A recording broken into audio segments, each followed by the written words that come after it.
اعوذ باللہ من الشیطان الرجیم بسم اللہ الرحمن الرحیم فقاتل فی سبیل اللہ لا تکلف الا نفسك وحرض المؤمنین عسى اللہ ان یکف بأس الذین کفروا واللہ اشد بأسا واشد تنکیلا۔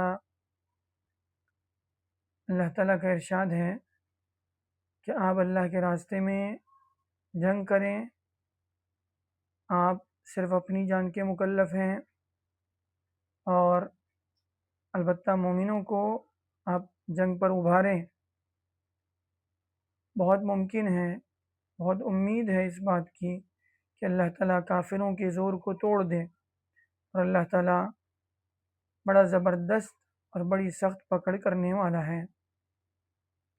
اس آیت کا ایک پس منظر ہے، وہ یہ کہ غزوہ احد کے موقع پر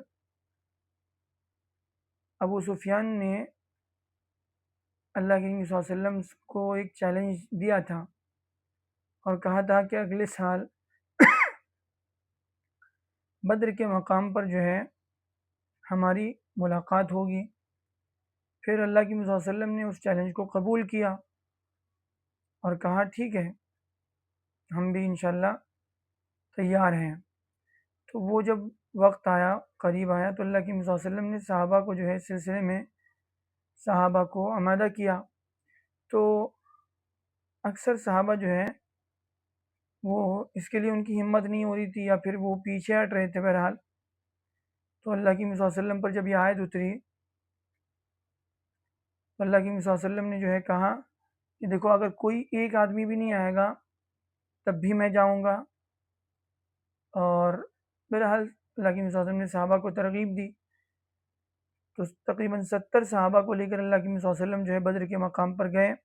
اگلے سال سن 3 ہجری میں غزوہ احد ہوئی تھی، سن 4 ہجری ذی قعدہ کا مہینہ تھا، تو اللہ کے نبی صلی اللہ علیہ وسلم 70 صحابہ کو لے کر جو ہے اس مقام پر گئے۔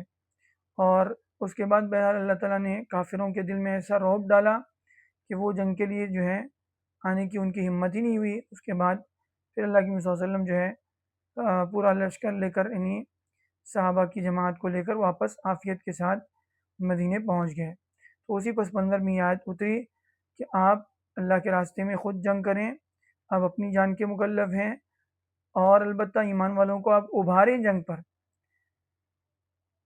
بہت ممکن ہے کہ اللہ تعالیٰ کافروں کے زور کو توڑ دے، اور اللہ تعالیٰ بڑی زبردست ہیں اور بڑی سخت پکڑ کرنے والے ہیں۔ تو معلوم یہ ہوا کہ جب اللہ کی طرف سے کسی بات کا حکم دیا جائے، اس کی واضح دلیل موجود ہو، تو پوری دنیا جو ہے ادھر سے ادھر ہو جائے، آدمی کو اللہ کے حکم پر جمنا چاہیے، اللہ تعالیٰ مدد کے لیے کافی ہے۔ اچھا، اس کے علاوہ آگے اللہ تعالیٰ فرماتے ہیں وَمَن يَشْفَعْ شَفَاعَةً حَسَنَةً يَكُن لَّهُ نَصِيبٌ مِّنْهَا، کہ جو آدمی بھلائی کے کام میں سفارش کرے گا، بھلائی کے کام میں مدد کرے گا، تو اس کو اس کا بدلہ، اس کا اجر و ثواب اس کو دیا جائے گا۔ اور جو کسی برائی میں جو ہے مددگار ہوگا، کسی برائی کو پھیلانے میں جو ہے دوسروں کا ساتھ دے گا، اس کے لیے سفارش کرے گا، اس کے لیے معاون بنے گا، تو پھر اس کا وبال جو ہے اسی کے سر ہوگا۔ وَكَانَ اللَّهُ عَلَىٰ كُلِّ شَيْءٍ مُقِيتًا، اور اللہ تعالیٰ جو ہے ہر چیز پر قادر ہے۔ اللہ خوب جانتا ہے کہ کون خیر کا مددگار ہے، کون شر کو جو ہے پھیلانے میں ساتھ دے رہا ہے۔ اللہ تعالیٰ جو ہے ہمیں ان آیتوں سے صحیح سبق لینے والا بنائے۔